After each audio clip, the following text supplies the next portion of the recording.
Muy buenas tardes y bienvenidos a su programa Salud TV. Llegamos a la cinturita de la semana en el miércoles 4 de diciembre. Ese día vamos a abordar un tema que usted solicitó. A través de redes sociales recibimos la petición de hablar sobre tumores cerebrales, así que decidimos traer a nuestro panel de invitados el día de hoy con quienes aprenderemos muchísimo, así que estamos complaciendo sus peticiones. Veamos la cápsula y luego les cuento quiénes acompañan el día de hoy.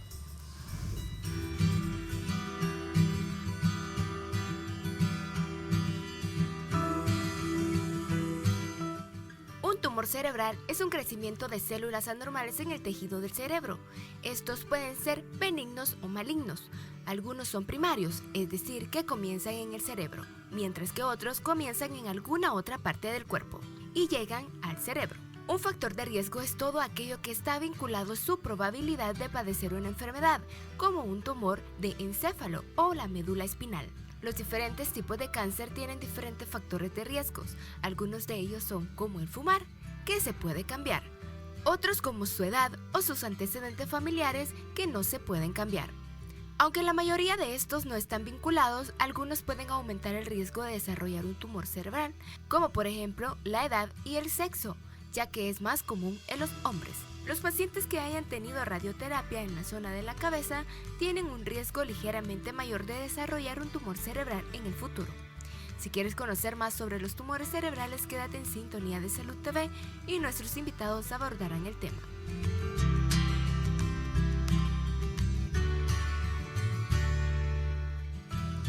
Bueno, y le damos la bienvenida. Nos acompaña este día para hablar sobre lo importante que es la fisioterapia nuevamente acá también. En las secuelas, cuando ha habido alguna cirugía o alguna importante, luego de una cirugía de un tumor cerebral, pues pueden haber muchas secuelas. Y para eso nos ayuda la licenciada Dora Marroquín. ¿Cómo está, licenciada? Sí, muy bien. Buenas tardes. Es un gusto estar nuevamente acá con ustedes. Y pues nos ha traído un tema muy importante, como ya decía la doctora, lo han solicitado, y es eso, ¿verdad? De que nosotros como en el área de fisioterapia vemos las secuelas, dependiendo del área que haya sido dañado, el cerebro, ¿verdad? Hay varias áreas en las cuales han sido dañadas, dependiendo de esa área, nosotros vamos evaluando al paciente y vamos dándole el plan de tratamiento que éste necesita, y casi siempre es de una manera general, completa, ¿verdad? Todas las áreas que el paciente pueda tener el daño. Claro, licenciada, la veo ya en colores navideños. Ah, pues sí. ¿Verdad ya, que sí? Ya con espíritu navideño, de amor, paz. Así es. Y esperanza. Y me encanta, mire, de verdad. Y discúlpeme al esposo porque le dije doctora Marroquín, Irma Marroquín, y es de Marroquín, ¿sí? De Marroquín. Así que la disculpa al esposo que le estaba quitando. No hay pena. Bueno, nos acompaña también, ya conocido por todos, amigos de Salud TV, el doctor Víctor Caseros, oncólogo radioterapeuta. ¿Cómo estamos, Víctor? Muy bien, siempre muy contento de estar aquí con ustedes, con la teleaudiencia, compartiendo temas importantes. Como siempre decimos, el valor de estos programas es transferir información que sea útil para las personas, para los pacientes, familiares y para todo aquel que desee cuidar mejor su salud. Es un placer estar aquí con ustedes este día. Muchísimas gracias, Víctor. De verdad, el placer es nuestro. Bueno, y una especialista que nos ayuda y nos enseña mucho a través de sus redes sociales también. Nos acompaña este día la doctora Dania Trinidad, neurocirujana. El nombre de la página de Instagram es Endoneuro, ¿verdad? Neuroendo, así es. Neuroendo. Bueno, ahí aprendemos muchísimo, así que pues muchas un gracias. gusto tenerla por acá, doctora. Igualmente con ustedes, un placer. Bueno, ¿qué le parece si comenzamos hablando primero? Ya sabemos que un tumor es un crecimiento de células desordenadas, ¿verdad? Que va formando, estas células se van juntando y van formando un tumor que puede ser benigno y maligno. ¿Tenemos tumores benignos también en el cerebro, además de los malignos? Así es, estos tumores, por decirlo de alguna forma, son crecimientos anormales. La célula perdió su capacidad para regularse y empieza a crecer desordenadamente. La característica es que crecen lento, entonces al crecer lento no desarrollan esa capacidad de ser cancerosos, por eso les decimos benignos. Pero no quiere decir que en el cerebro estos no estén produciendo un problema. Por ejemplo, vamos a mencionar algún nombre, un meningioma, o un neurolimoma o un neurinoma. Estos son tumores que no son cáncer, que no son malignos, pero al ir creciendo ocupan un espacio y esto produce una alteración de compresión en el resto de los tejidos que son sanos, ¿verdad? Por lo tanto, son benignos única y exclusivamente porque no son cáncer. Así es, pero se comportan negativamente porque están lesionando el cerebro, y el cerebro es una estructura que necesita su espacio, porque si no, se daña y no puede revertirse ese daño. Definitivamente, y dependiendo del área en la que esté ese tumor, aunque sea benigno, pues así va a ser el daño que esté creando. Así es, dependiendo de la zona en la que se afecte, así se va a perder la capacidad de esa función, por ejemplo, del lenguaje, la motricidad, del comportamiento, de la visión, etcétera. Como mencionaba la doctora aquí presente, la parte de benignos y malignos, el hecho de que a una persona se le diga usted tiene un tumor, esto ya altera, preocupa y crea cierta ansiedad, ¿verdad? Pero lo importante es que este tipo de pláticas nos ayuden a comprender la enfermedad y ver que hay alternativas para un diagnóstico oportuno y a la vez pues para un tratamiento que pueda ser efectivo. Los tumores benignos más frecuentes son los que usted mencionó. Así meningioma, hablemos un poquito del meningioma. Bueno, meningioma es el tumor que se desarrolla de la capa que recubre el cerebro. El cerebro tiene una bolsita que lo protege y lo recubre. A la vez, estas son células diferentes a una neurona. Por lo tanto, estas células pueden crecer y está asociado mucho al hecho de, tiene una relación mujer-hombre de 2:1. Esto tiene que ver por los receptores hormonales, es decir, el hecho de ser mujer y producir estrógenos y progestágenos estimula que estos tumores crezcan más que en el caso de un hombre. Otro ejemplo es los neurinomas. Estos son específicamente de la parte del nervio, que es el axón de la célula, que pueden ser a nivel de los pares craneales. Ya hemos hablado en otras ocasiones sobre los pares craneales y estos pueden estar afectando la función, por decirle un ejemplo, el oído o la función motora de la cara con una parálisis facial. Los tumores hipofisiarios. Así es, estos son también de origen benigno, pero la hipófisis es una estructura que se encarga de producir hormonas, que está en el centro, por decirlo de alguna forma, en medio y profundo del cerebro. Estos se ven con alteraciones de las hormonas, ya sea productoras de la leche, para los ciclos menstruales, otras como el cortisol. Como ahí salen todas las hormonas que nos controlan al resto del cuerpo. Entonces la persona, aparte de estas alteraciones, pues puede tener también alteraciones visuales si el tumor ha crecido mucho y aplasta o comprime el nervio óptico en este caso. Es benigno, sí, pero como dijimos al principio, se comporta como maligno porque está produciendo una inflamación, una lesión al nervio óptico, y hay que quitar eso para que el nervio no sufra y pueda seguir haciendo su función. Mire qué interesante, mencionaba entonces que el meningioma puede dar incluso problemas de auditivos, de visión, dependiendo de dónde estén. ¿Cómo se comporta fisioterapia o cuál es el papel de fisioterapia en estos casos que un paciente luego de operarlo, me imagino, pues siempre va a quedar con cierto daño? ¿En qué ayudan? Sí, pues ayuda muchísimo. Después de la cirugía, el paciente, decíamos, presenta ya la secuela, ¿verdad? Les decía anteriormente que puede ser el área que puede estar afectada, la motora, el área de lenguaje, el área de cognitiva. Nosotros como fisioterapistas lo que tratamos es de una manera integrar al paciente. ¿En qué forma?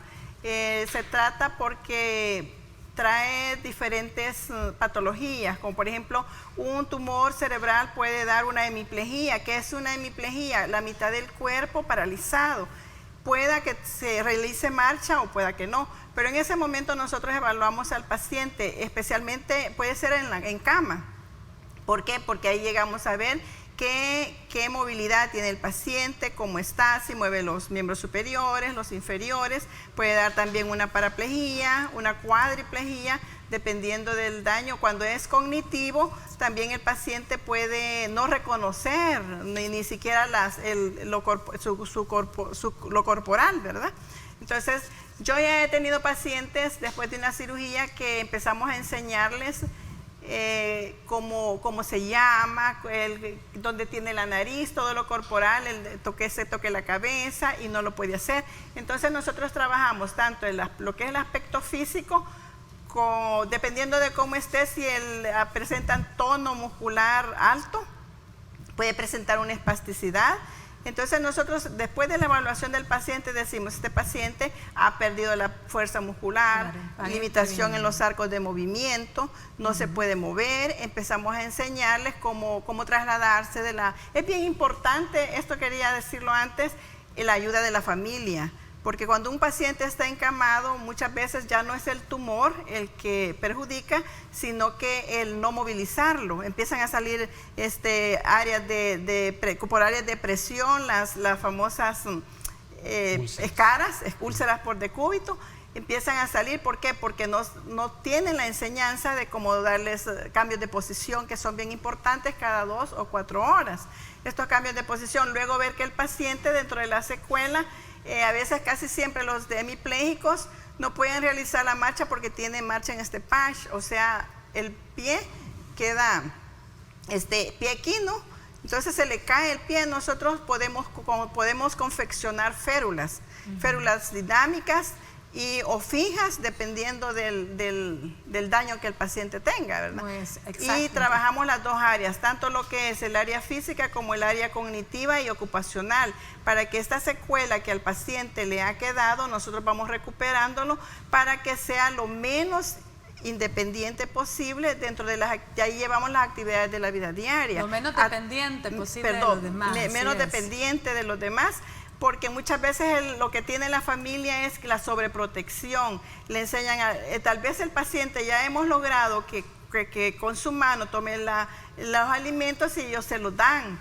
También lo que hemos logrado, lo que hacen muchas veces es ponerle los zapatos, los calcetines. Entonces nosotros tratamos de llevarlo a una independencia dentro que sea funcional dentro de su limitación, ¿verdad? Claro. Doctor Caseros, ¿en los tumores benignos radioterapia tiene alguna posibilidad de ayudarnos? Sí, en los tumores tanto malignos como benignos la radioterapia, al igual que la cirugía, es quizás una de las herramientas más útiles. La quimio no, y la inmunoterapia parcialmente, porque recordemos que el cerebro es un santuario. La barrera hematoencefálica no permite concentraciones altas de ciertos medicamentos por el tamaño de la molécula de esos medicamentos. Entonces, la cirugía, que es la piedra angular del tratamiento de estos tumores, tanto benignos como malignos, claro, es auxiliada por la radioterapia. Son diferentes modalidades que ya las hemos conversado alguna vez con los amigos de televidentes. Entonces, en los tumores benignos también tiene un papel importante en el control tumoral y en muchos casos lograr un control tumoral definitivo. ¿Le parece si me continúa contando la forma en que nos ayudan los tumores benignos luego del corte? Claro. ¿Sí? Bueno, señores, vamos a escuchar el avance de TN21 con Ingrid Rendón y volvemos con más de Salud TV.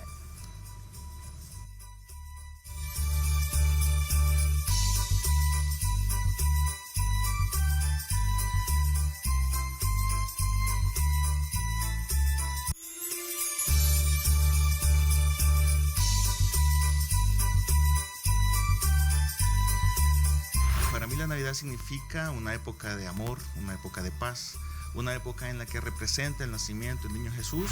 Aprovecho para mandar un cordial saludo pues a mi familia, a mis hijos. Como parte del staff de Salud TV quiero desearles una feliz Navidad, que sea un fin de año lleno de muchas bendiciones sobre todo, y principalmente que hagan siempre prevención.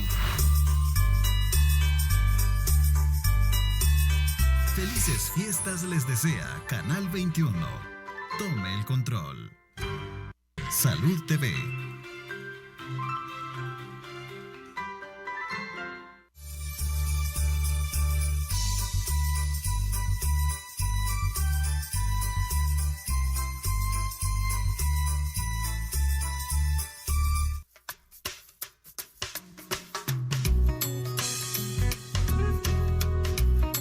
Puede ser, las migrañas podrían ser un ejemplo, mareos que se provoquen así como embolias, porque los tumores cerebrales son productos de sustancias nocivas, así como accidentes de trabajo, golpes en este caso.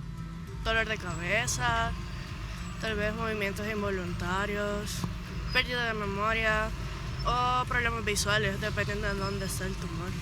Dolor de cabeza, mareo, náusea, digo yo. Sí, pérdida de la memoria, del cuerpo. Los primeros síntomas han de ser dolores de cabeza, fiebre. Me imagino que uno debe de tener desmayos, decaimiento, ¿verdad? Ya el cuerpo ya no está normal, pues ya tiene síntomas de una enfermedad uno, ya el cuerpo es reciente, pues.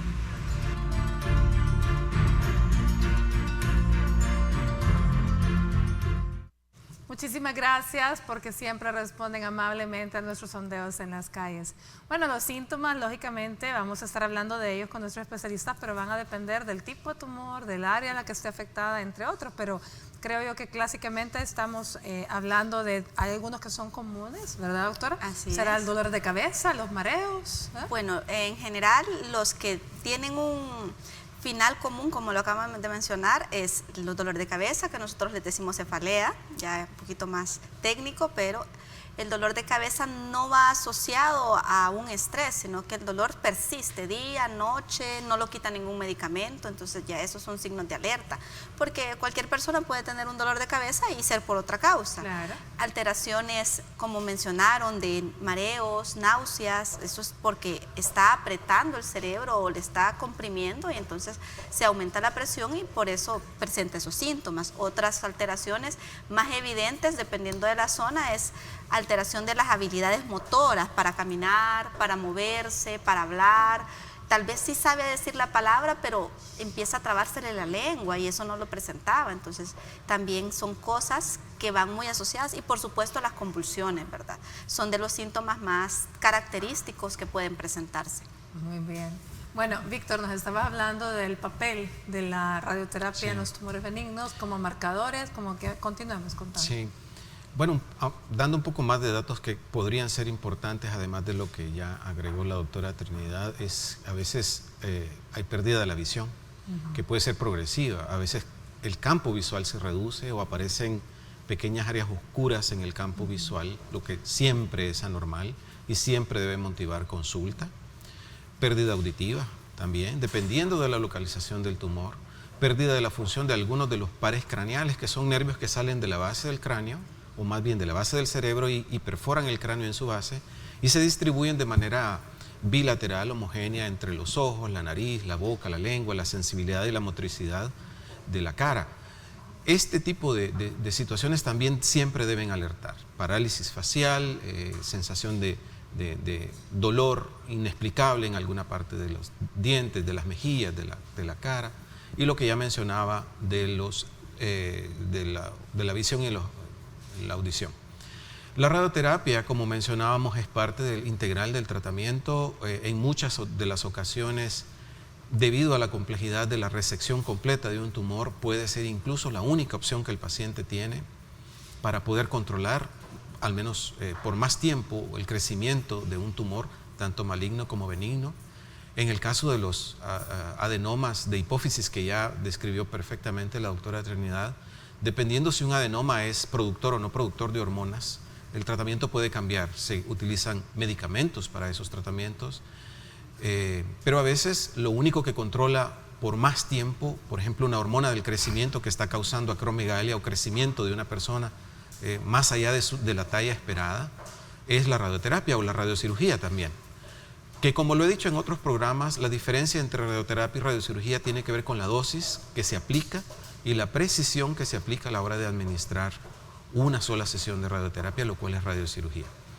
Pero en resumen, junto con la cirugía abierta, pues, en sus diferentes modalidades, laparoscópica, etcétera, que la doctora Trinidad nos puede hablar mucho más ampliamente del tema, la radioterapia en sus diferentes modalidades se convierte en parte importantísima del tratamiento y en muchas de las ocasiones en una terapia única cuando el tumor no ha podido ser resecado completamente. Entonces es parte integral. Parte importante. Bueno, y hablamos un poquito de los tumores benignos y nos habló la doctora Trinidad de uno de los más frecuentes, que era el meningioma, y también nos describió los tumores hipofisiarios. La diferencia entre un tumor benigno y maligno básicamente es la agresividad y la capacidad de ir y tirar siembras a otros lados, ¿cierto? Así es. Los tumores malignos en el cerebro, ¿qué tan frecuentes son y si hay factores de riesgo? Y por cierto, la persona que nos solicitó muy amablemente este tema a través de redes sociales quiso que hiciéramos énfasis en aquellos factores de riesgo que no son genéticos, además de los factores de riesgo que usted nos va a mencionar. Ok, bueno.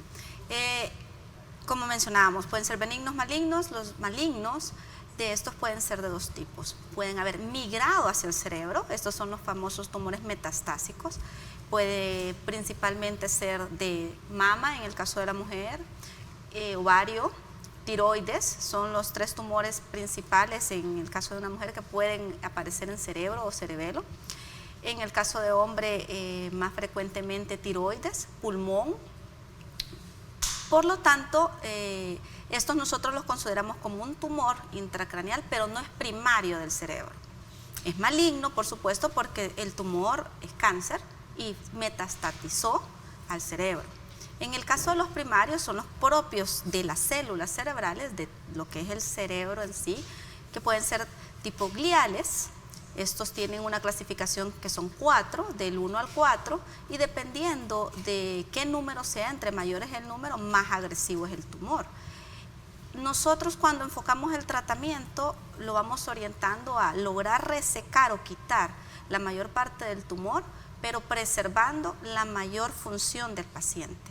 Es decir, podríamos mencionar, yo quiero quitarle todo el tumor, ¿puedo tener límites negativos? O sea, quitar todo el tumor y que no haya nada en el otro lado. Sí, sí se puede, pero eso significa dejarlo sin una función. No le podemos quitar la mitad de su cerebro para decir que los márgenes están negativos y después el paciente queda en una situación dependiente totalmente porque no puede hacer sus actividades o pierde toda su función de lo que es como persona. Entonces, desde ese punto de vista, así como el doctor Caseros nos mencionó muy bien la radioterapia, nosotros jugamos un papel en conjunto, que se opera y se le da radiación, o primero radiación y luego operación y después otra vez radiación, dependiendo de lo que le vaya a beneficiar más a este tumor por la zona en la que se encuentre. Ahora bien, los factores de riesgo, estos no quiere decir que el hecho de estar teniéndolos nos desencadene un tumor, un cáncer o un tumor benigno, pero sí están muy relacionados, muy asociados a que nos aumenta la presencia de los tumores, como por ejemplo el fumar, el estar en contacto con sustancias tóxicas, como cuáles, como el CO2, los humos, los vapores o los vapores de otros químicos. Un ejemplo claro es cuando se está procesando las baterías de los vehículos. Este tipo de sustancias pues nos puede incrementar el riesgo de padecer un cáncer tanto cerebral como de otras zonas. Doctora Trinidad, usted acaba de mencionar como factor de riesgo no genético e importante para tumores cerebrales el tabaquismo. Así es. Y a la vez mencionó el contacto con las sustancias tóxicas, aceites, entre otros. Me viene, le recalco esto porque hoy día tenemos una nueva moda que es el vapeo, ¿verdad? El famoso cigarrillo electrónico que muchos jóvenes, muchos adultos incluso lo están utilizando, y estamos juntando las dos cosas que usted está mencionando. Entonces siempre hemos hablado en otros programas que no tenemos todavía el tiempo suficiente para que la evidencia o la experiencia nos enseñe que este es un factor de riesgo, sí. Pero por lógica y por matemática, que 2 más 2 son 4, así es. Aquí sumamos tabaquismo más aceites tóxicos, pues no sabemos, pero nos imaginamos lo que va a pasar en el futuro. Exactamente. ¿Cierto? Justamente. Estas modas, yo recuerdo, no recuerdo, pero sí haber leído, consultado la historia del tabaquismo, y en los años 50 y 60 el tabaquismo incluso era recomendado por los médicos para el tratamiento de la ansiedad.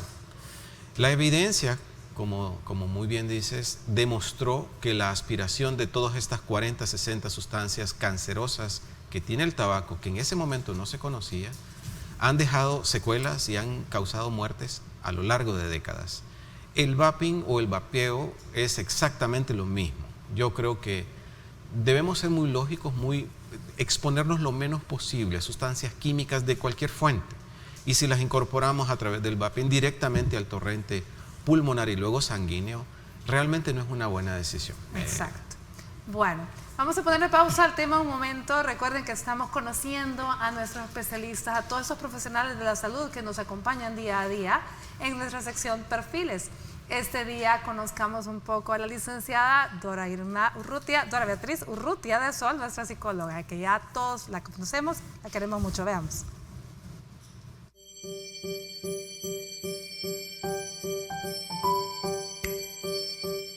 Mi nombre es Dora Beatriz de Sol, soy psicóloga de la salud y clínica.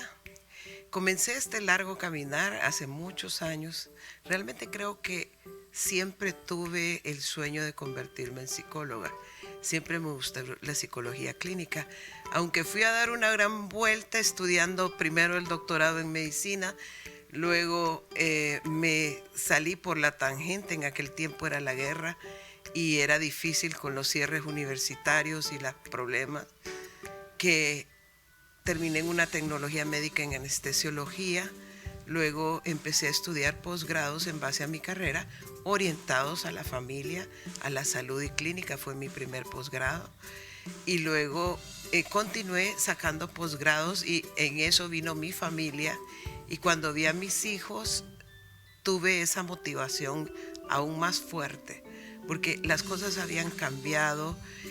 Los niños ahora requieren de la salud mental un gran apoyo para poderlos ir formando, porque noté que los colegios se enfocan mucho y las familias se enfocan mucho en la competitividad cognitiva de estudios, de sacar buenas notas, pero la inteligencia emocional no es algo que se desarrolle integralmente, y también la inteligencia social.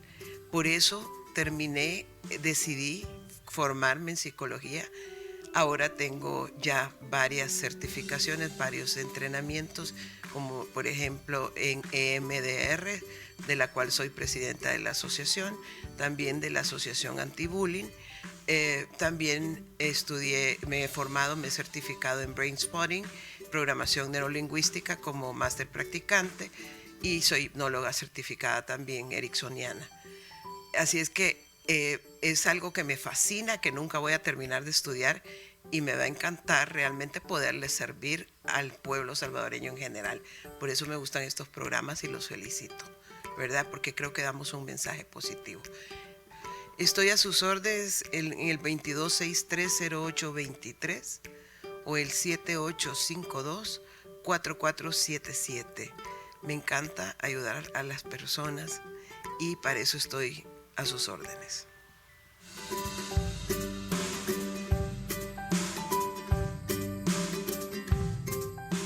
Bueno, muchísimo gusto de conocer más sobre la historia de Dorita, así que un saludo caluroso y nos vamos a una pausa y volvemos con más de Salud TV.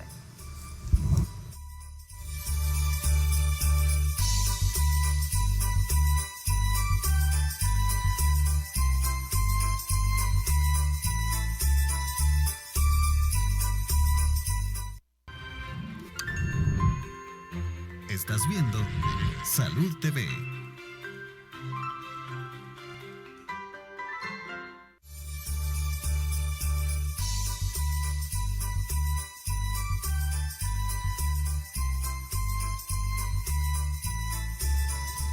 Muy buen provecho a usted que almuerza y bueno, gracias por permitirnos estar acompañándole. Les comento, a partir de este día nuestra sección Mi Pediatra en Casa entra en nueva etapa y con un nuevo compañero. Démosle la bienvenida.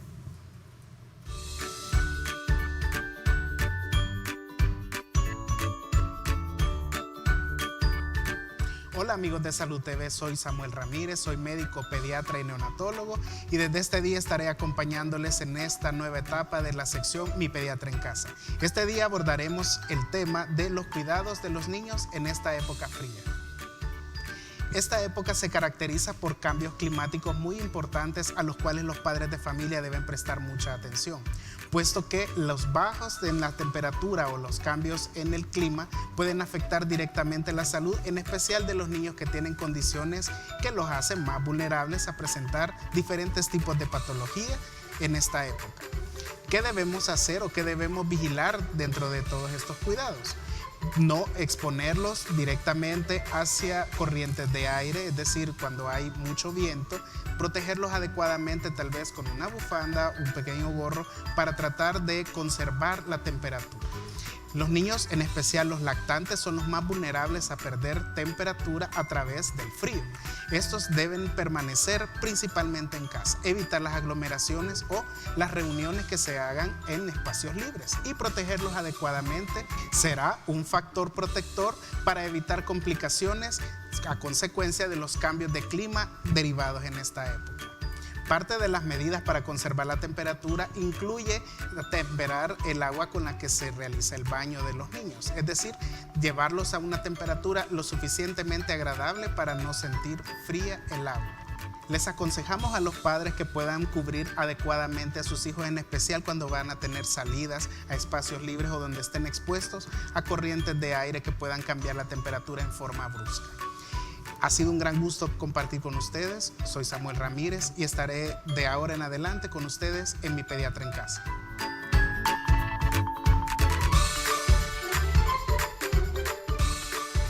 Bueno, bienvenido, doctor Samuel Ramírez. Usted es de los médicos fundadores y amigos ya de Salud TV de ya tantos años, pero gracias. Ahora lo vamos a tener todos los miércoles dándonos esos consejos en nuestra sección Mi Pediatra en Casa. Bueno, continuamos hablando del tema del día de hoy, los tumores cerebrales. Ya el doctor Caseros nos habló también de que el pilar básico del tratamiento, pues la neurocirugía y también la radioterapia. ¿En qué momento luego de eso entra fisioterapia, licenciada? ¿Qué tan temprano después de una cirugía pueden entrar usted? Pues lo más pronto posible, porque el paciente después de una cirugía, ahí pues nosotros lo que hacemos es decíamos, yo pienso que el tratar ya sea un tumor, la secuela de un tumor benigno como maligno, va a depender de un equipo multidisciplinario. O sea que cada uno de nosotros, como decía la doctora, el médico de radio y la fisioterapia, que es la que se encarga de que esta persona, de que este paciente no quede encamado, de que no quede con muchas limitantes. Entonces yo pienso que es el contacto, la buena relación de este equipo multidisciplinario, preguntar en cuánto tiempo nosotros podemos iniciar la fisioterapia, aunque para mí, según mi especialidad, tiene que ser de manera inmediata. ¿Por qué? Porque un paciente encamado, una persona encamada, a los 3-4 días usted va perdiendo la fuerza muscular, usted va sintiendo de que los músculos se están poniendo flácidos, de que necesita movilizarse, los cambios de posición, como hablábamos, el cuidado de explicar, el cuidado a la familia, la rehabilitación es integral. Desde el momento en que el paciente está encamado, tenemos que empezar a movilizarle, ver el área que está más dañada y empezamos a trabajar esa área. Puede ser el área que vamos nosotros descubriendo paso a paso qué es lo que el paciente va necesitando, ¿verdad? Entonces, al final, que ya vamos viendo que el paciente va mejorando la fuerza muscular, los arcos de movimiento, vamos dándole lo que es la terapia ocupacional. Dentro del encamamiento, pues hay dolor, hay inflamación de articulaciones. Decían también, si notamos nosotros que el paciente ha quedado con lesión del nervio facial, una parálisis facial, empezamos a tratarla también. O sea, no nos tenemos que esperar mucho tiempo. Para mí es de manera inmediata, desde que el paciente está en cama, hay que darle tanto lo físico, lo cognitivo, todas esas áreas que han quedado con daño dentro del cerebro, pero más que todo el estímulo, hablarle, hablar al paciente, o sea, incentivarlo, decirle, hablarle, aunque prácticamente no nos escucha, pero mientras tengamos vida, pues hay que hacer la labor de incentivar y de hablar a este paciente, de darle ánimo, de que va a salir adelante. Entonces, ahí empezamos nosotros con todo el equipo que utilizamos. La doctora Trinidad dice que está de acuerdo con usted que tan pronto como el siguiente día puede entrar en función fisioterapia. De inmediato, para mí es de inmediato. Así es. Vamos a dar lectura a una pregunta que tenemos a través de nuestro WhatsApp, pero la vamos a responder luego del corte. Dice, buenas tardes, me llama la atención el tema, padezco un dolor al lado derecho de la cara. No puedo dormir de ese lado porque me provoca dolor, aunque si tomo algo para el dolor se me calma varios días. ¿Debería preocuparme o indago por otras causas? Gracias por su respuesta. Soy de San Vicente. Muchísimas gracias a nuestro amigo o amiga que nos ha escrito. No olviden enviarnos su nombre. Vámonos a una pausa y al regresar le respondemos su pregunta.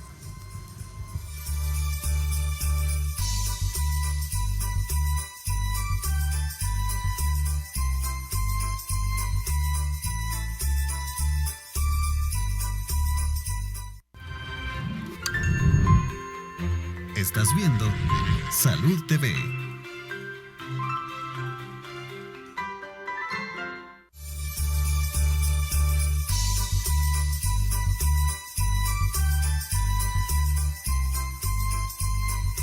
Tumores cerebrales, el día de hoy ha sido nuestro tema. Tenemos una pregunta pendiente de responder. La amiga o amigo que nos escribió no nos envió su nombre, pero recuerden, mencionaba que le dolía la cabeza al dormir del lado derecho y preguntaba si esto era algo que le debería de preocupar. ¿Qué le podemos aconsejar, Dania? Bueno, pues definitivamente sí le debe preocupar porque es recurrente, pero no le debe preocupar en respecto a que si es un tumor, debido a que la característica es que el dolor cesa o se quita con un analgésico, que puede ser acetaminofén o algún otro analgésico que él mismo mencionaba que se administraba. Es importante que consulte porque puede ser otra cosa que al diagnosticarla oportunamente se revierta. Si entre más tiempo lo deja, pues puede ser más difícil de tratar. Y recordemos que aunque sea una cuestión benigna, que la doctora le está diciendo que no se preocupe porque no es cáncer, pero evidentemente le está afectando su función. Ahora poquito y más adelante puede que más. Sí. Ahora, ¿qué recomendación le darías tú a toda la población? Bueno, como siempre, no se automedique. El ejemplo que acabamos de poner es el ejemplo clásico, el dolor de cabeza recurrente. Mejor consulte.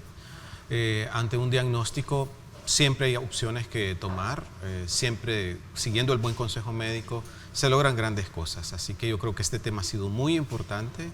Ojalá lo hubiésemos podido ampliar un poco más, pero lo importante siempre es eso. Tiene que tener segunda parte. Claro. Porque nos faltó hablar de cirugía Así y de es. pronóstico. Pero también la amiga o amigo que nos escribió, eso podría ser, incluso mencionabas tú, una cuestión del trigémino, ¿no? Podría ser una neuralgia del trigémino, como ella lo describe. La neuralgia del trigémino viene en crisis esporádicas, son dolores muy intensos, a veces puede estar desencadenado solo por rozar la mejilla. Es una neuritis, es una inflamación del octavo par craneal, que es el nervio trigémino. Nace de la base del cerebro, perfora el cráneo y es profundo en la cara. Ese dolor es recurrente, intenso, puede deteriorar muchísimo la calidad de vida, así que hay que consultar. Que consulte. A ver, Dorita, ¿y usted qué le puede recomendar? Si no es nada, afortunadamente, no es nada serio, pues fisioterapia puede ayudar. Sí, lo ideal, como decíamos, consultar, ¿verdad? Pero estaba viendo yo que si le afecta la parte de que es el cuello y la cara, ella podría poner un poquitito de hielito como masaje con hielo, puede ser una tortícolis también, puede ser parte de un espasmo cervical. Entonces aplicarse hielito en la cara despacio, y de ponerse, luego tratarlo, porque si es el trigémino puede llegar a la compresión, porque ella tal vez duerme mucho de este lado, eso le está ocasionando inflamación y sí puede llegar a afectar lo que es el nervio facial.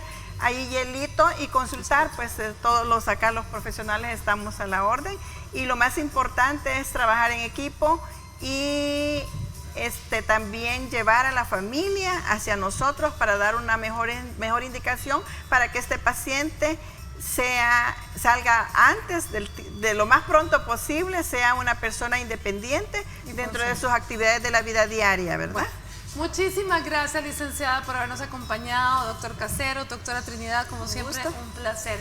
Gracias a ustedes. El día de mañana un tema completamente diferente, estaremos hablando de blanqueamiento dental, pero por hoy los dejo con todas las noticias del quehacer nacional y con Ingrid Rendón en la edición mediodía de TN 21. Que tengan una linda tarde de miércoles y que Dios los bendiga.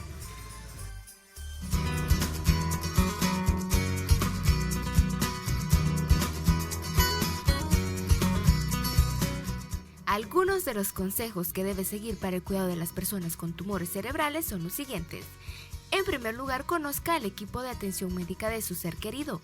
Solicite una reunión con ellos para obtener información clara y precisa sobre la enfermedad y el tratamiento de su ser querido. Asimismo, conozca qué función tiene cada proveedor que forma parte del equipo. Conozca cómo brindar los cuidados diarios y médicos.